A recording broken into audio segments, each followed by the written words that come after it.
আমরা যখন চ বলবো একটু চাপ দিয়ে বলতে হবে, যেমন চ চ চ। এরপর হচ্ছে ছ। ছ যখন বলবো আমাদের অনেক বেশি বাতাস বের হবে। কি হবে? অনেক বেশি বাতাস বের হবে, যেমন ছ ছ ছ ছ চ চ ছ ছ চ ছ ছ চ ছ। তাহলে চতে হচ্ছে একটু চাপ দিয়ে বলতে হবে চ, আর ছ হচ্ছে আমরা কি করব? বেশি বাতাস বের করব উচ্চারণ করার সময়। মনে থাকবে? তাহলে ছ চ ছ চ ছ।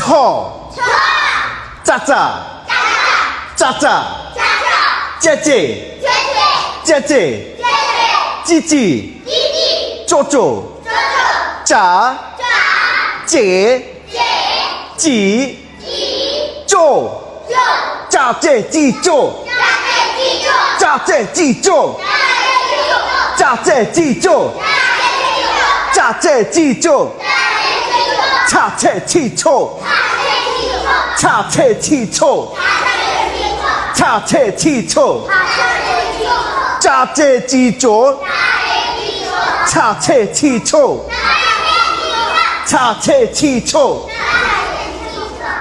চাইতেছি যাইতেছি করতেছি। চাইতেছি বলা যাবে? কি বলবো?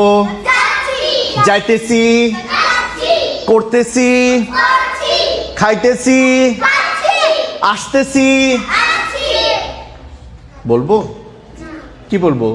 চাচ্ছি খাচ্ছি দিচ্ছি করেছি এসেছি ইত্যাদি বলবো আমরা। হ্যাঁ, তাহলে আপনি কেমন আছেন? আছেন বলবো নাকি আছেন বলবো? আছেন। ছ ছ ছ আছেন আছেন আছেন আছেন আছেন আছেন। ছ ছ ছ আছেন আছেন আছেন। ঠিক আছে, তাহলে আজকে আমরা কি জানলাম? চ এবং ছ। আমরা যখন কথা বলবো তখন আমরা চ ছ কি করব?